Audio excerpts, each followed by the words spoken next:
Guess my challenge for all of us here today is, do you really know what your clients want now?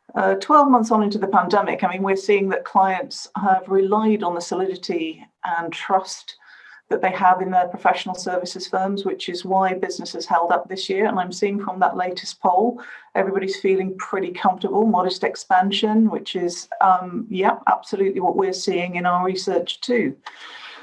And what we're seeing in our research is that certainly over the last 9 months, the pandemic is changing behaviours. And I think it's happening because digital is enabling us, clients, to become, well, Gartner call it the everywhere customer. So let's call it the everywhere client.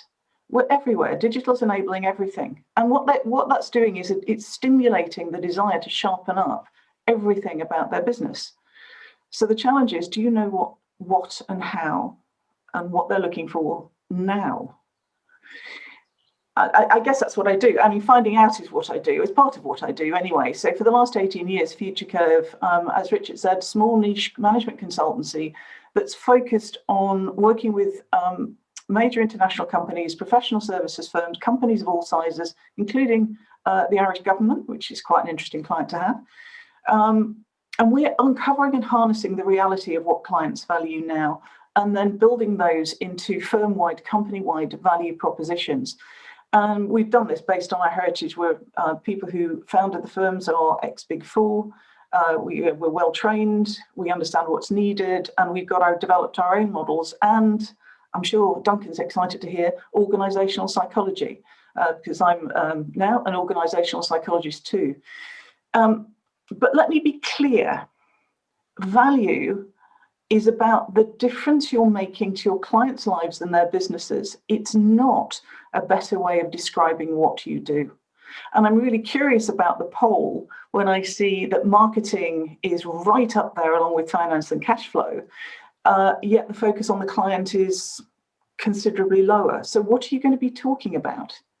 So that's my challenge back to you. It's creating a strategic value proposition. I'm going to wave my hands around like I usually do and annoy everybody back at my office. It's about the inside out and the outside in. The inside out is everything that you do, your offerings, your services, your skill sets, the way that you bring what you do to your clients, coupled with the outside in, the client experiences. You know, what are the clients going through? What are they looking for? What are they experiencing at every single touch point that they have with you? Wouldn't it be nice if it were just product or just service in action? But it isn't. Every single touch point that the client has with your firm informs in some way the value that they apply to you. And, you know, it's harnessing the positive aspects into a value proposition. I think of it like a corporate or a firm-wide treasure chest from which you can draw your marketing communications. It becomes clear, it becomes detailed, authentic, and it's a win-win because it's true. It's not making things up to sound, I don't know, clever. The trouble is, the inside-out approach frequently dominates when people are talking about their products and services.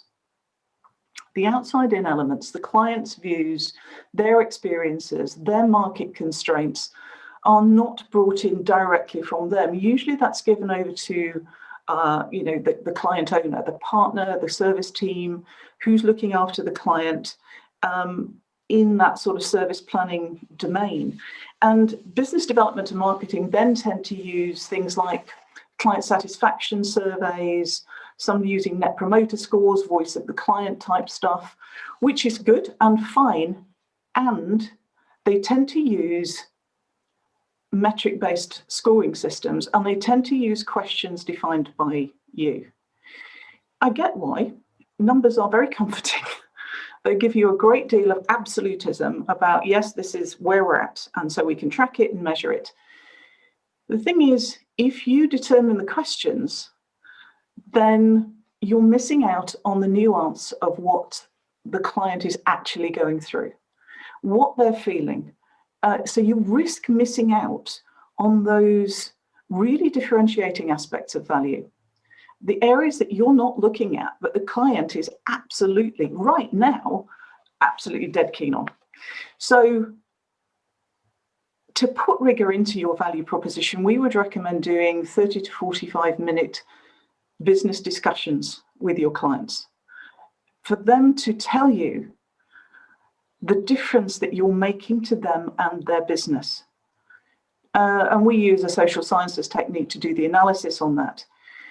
And the challenge is, because professional services firms have got such strong foundations of value, high ethics, integrity, standards, skills, talented, well-trained people who are delivering reliable, consistent services that have supported clients through the pandemic and have really made a difference to clients' lives.